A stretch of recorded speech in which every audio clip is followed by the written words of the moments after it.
You've taken my disguise. You want me to be just me. Nous nous retrouvons aujourd'hui pour une immersion d'une journée avec Laura et Hugo, vétérinaire équin et dirigeant de la clinique Equigovet, située à Goxwiller dans le 67. Ça, c'est Laura, vétérinaire équin, dirigeante et véritable couteau suisse de la clinique. Vaccins, insémination, suivi de gestation, visite de contrôle, dentisterie, identification, prise de sang, c'est elle qui gère. En plus de la compta, l'administratif et d'assurer son rôle de maman. Et voilà Hugo, le chirurgien de la clinique. C'est lui qui assure toutes les opérations, assisté par Laura et Zoé. En tant que chirurgien spécialisé notamment en orthopédie, Hugo intervient autant sur des opérations en interne, directement à la clinique, que sur des OP aux quatre coins de la France. Allez, c'est parti. La journée commence sur les chapeaux de roue. Il est 8h15 et nous allons assister à la première chirurgie de la journée. J'ai nommé ténoscopie. Pour la partie technique, je laisserai Hugo vous en dire plus sur cet acte plutôt répandu mais extrêmement minutieux.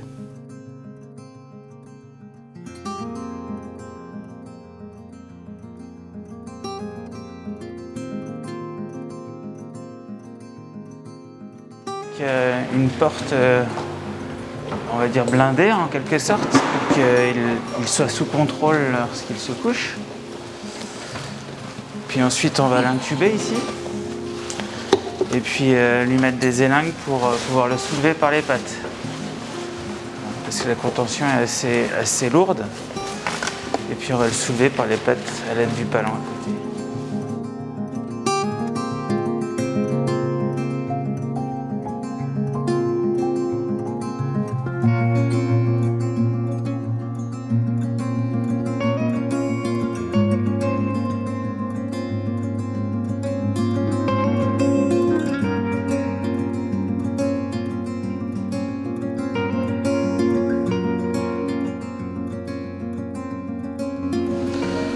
Donc tu vois là c'est assez précis parce que il faut manipuler quelque chose de lourd et l'avoir presque au centimètre près sur la table pour que ce soit en équilibre. Et que pour l'approche chirurgicale, j'ai toute la liberté de travailler autour du membre. Tous les capteurs du coup que vous mettez, c'est tout ce qui est pulsation, tension, etc.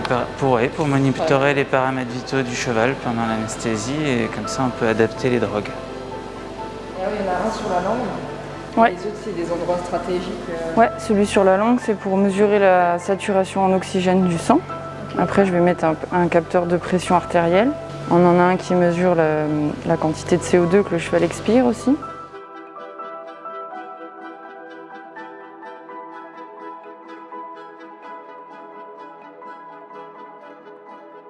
C'est un lavage antiseptique spécifique pour faire en sorte que la zone soit le plus aseptique possible.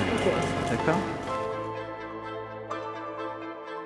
En fait, là, il est branché, tu vois, à la machine. Il respire dans la machine et dans le circuit de la machine, il y a un gaz qui le maintient endormi. C'est un circuit, ce qu'on appelle un circuit fermé. Il respire le gaz et c'est le gaz qui maintient l'anesthésie. Donc les chances sont des grands draps de tissu synthétique, du plastique comme on peut dire, mais stérile. Et maintenant je vais donner à Zoé toutes les connexions pour travailler. Donc ça c'est le câble de fluide.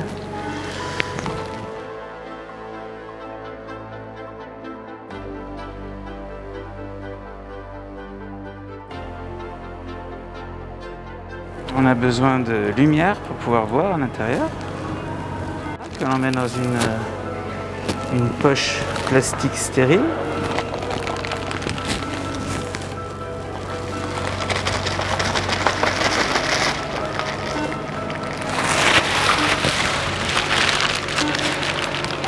Et cette caméra est liée à une fibre optique qui vous délivre Internet à la maison. Ça nous sert à envoyer de la lumière dans les tissus et à récolter l'image. Voilà, et maintenant on peut commencer.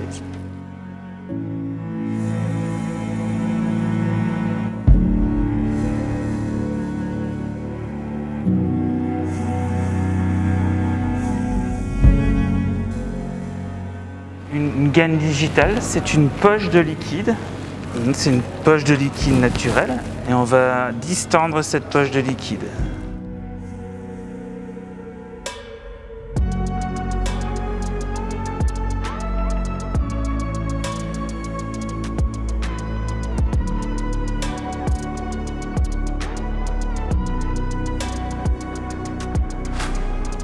Donc j'introduis une gaine.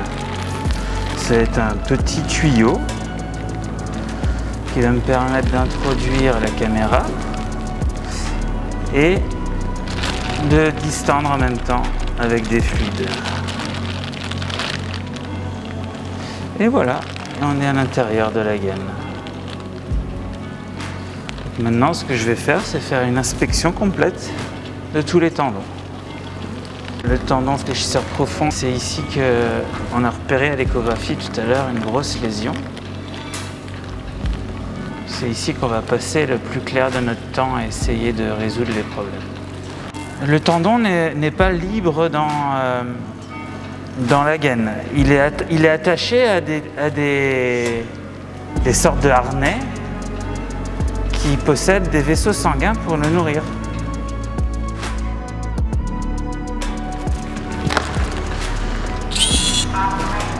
Donc là, c'est un petit couteau rotatif que j'utilise.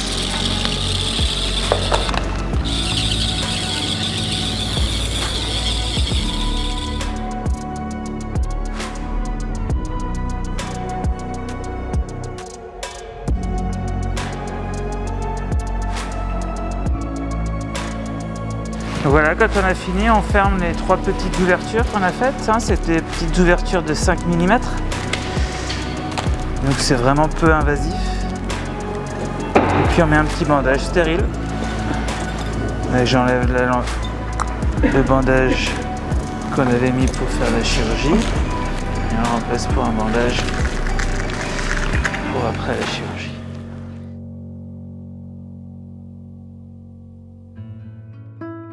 Une heure plus tard, la chirurgie est terminée, le cheval est allongé en salle de réveil. Voilà, maintenant c'est la phase de réveil. C'est variable en fonction de la race, de l'âge et de la durée de l'anesthésie. En général, on est autour de la demi-heure. On s'assure qu'il se réveille dans de bonnes conditions, donc il faut attendre qu'il ait éliminé les drogues suffisamment pour pouvoir se lever en équilibre. Et une fois qu'il sera debout, il y a encore une période dans laquelle on attend pour qu'il puisse marcher pour retourner jusqu'au box. Petite période d'hospitalisation de 24-48 heures est souvent suffisante, des fois un peu plus. Je reviens juste sur ces fameuses adhérences que vous avez enlevées. C'est lié à quoi ça se forme? Ce cheval a eu un trauma, une plaie dans le pâturon, et la lésion était plus profonde que ce qu'il le suggérait. Le tendon a mal guéri et en guérissant, il s'est collé avec les structures autour. Ok.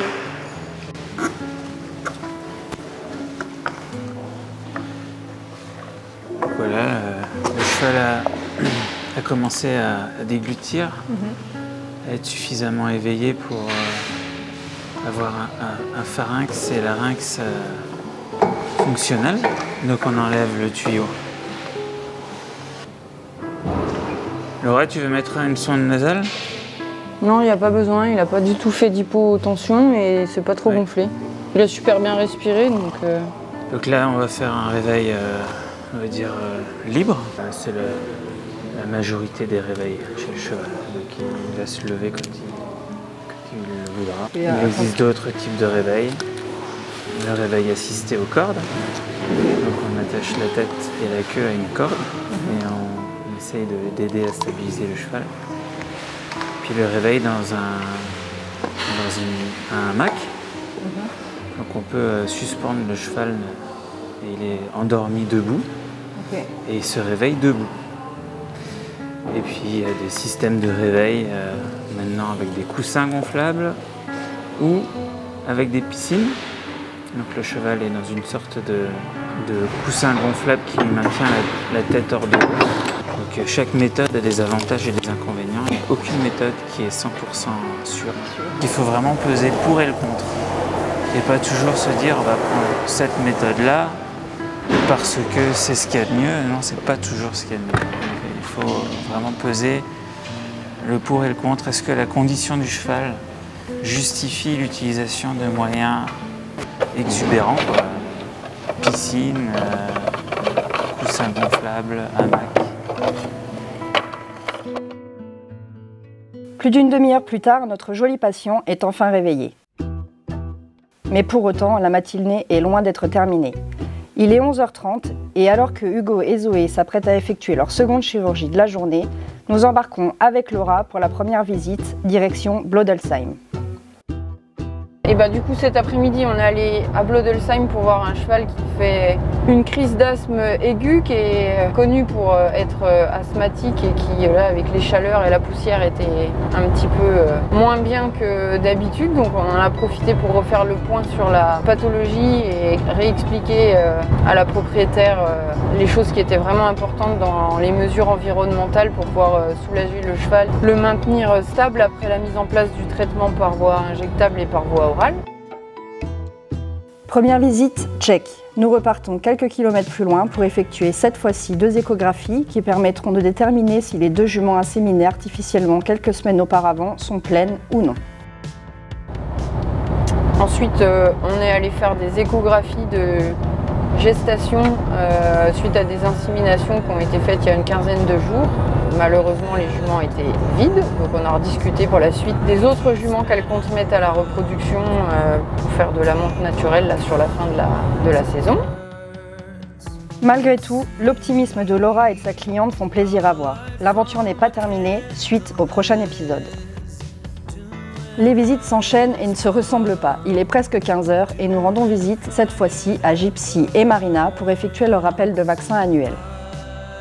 On est parti faire deux vaccins et vendre les vermifuges pour cet automne pour des propriétaires de chevaux avec un embonpoint certain.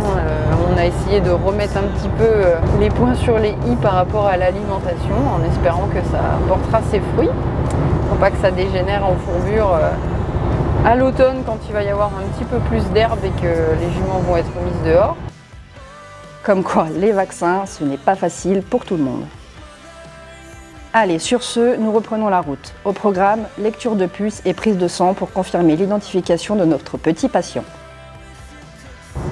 Ensuite, on s'est arrêté pour faire une prise de sang sur un étalon reproducteur qui a eu ses premiers poulains identifiés et qui du coup nécessite qu'on fasse un prélèvement pour envoyer dans le laboratoire de référence en France qui décrypte en fait l'ADN et qui répertorie l'ADN de ce cheval. Comme ça, les prochains produits vont pouvoir être testés. Donc le prochain poulain qui vont naître, on prend du sang au poulain et on vérifie que le papa est bien le bon papa et la maman en général, quand on fait les identifications, la jument est à côté, donc on doit vérifier que c'est la bonne jument. Donc ça va partir dans la foulée pour pouvoir enregistrer au niveau national l'ADN de ce cheval. 16h30, après quelques bouchons, nous atteignons notre dernière destination, là aussi pour un rappel de vaccin. On s'est arrêté pour faire un rappel de vaccin chez un cheval sur lequel on a commencé un protocole de vaccination contre la rhinopneumonie pour qu'il soit protégé au maximum sur le reste de sa carrière sportive quand il va partir en concours dans les autres écuries pour essayer de protéger au maximum lui-même et puis les autres chevaux qu'il va pouvoir rencontrer. On essaye de sensibiliser la clientèle en tout cas dans les chevaux de sport et ceux qui sont dans des écuries où il y a pas mal de nouveaux chevaux ou de chevaux qui vont en concours. On essaye de sensibiliser nos clients pour mettre en place ce tapis sanitaire et essayer d'avoir le maximum de chevaux vaccinés pour qu'ils soient le mieux protégés possible. Ok, les visites sont terminées pour aujourd'hui, mais pas la journée. Retour à la clinique pour un entretien d'embauche avant d'attaquer les rendez-vous suivants.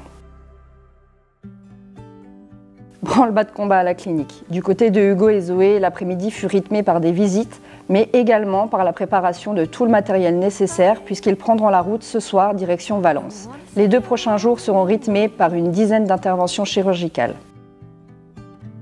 Nous retrouvons enfin Laura. Il est 18h30 et c'est au tour de Tara d'être échographiée.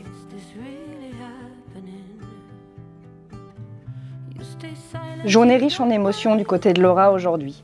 Nous apprenons que Tara est enfin pleine, mais l'échographie dévoile la présence de 2 embryons. Malgré tout, l'aventure ne s'arrête pas là pour Tara. Nous laissons Laura et sa propriétaire se retirer pour discuter de la suite à mener.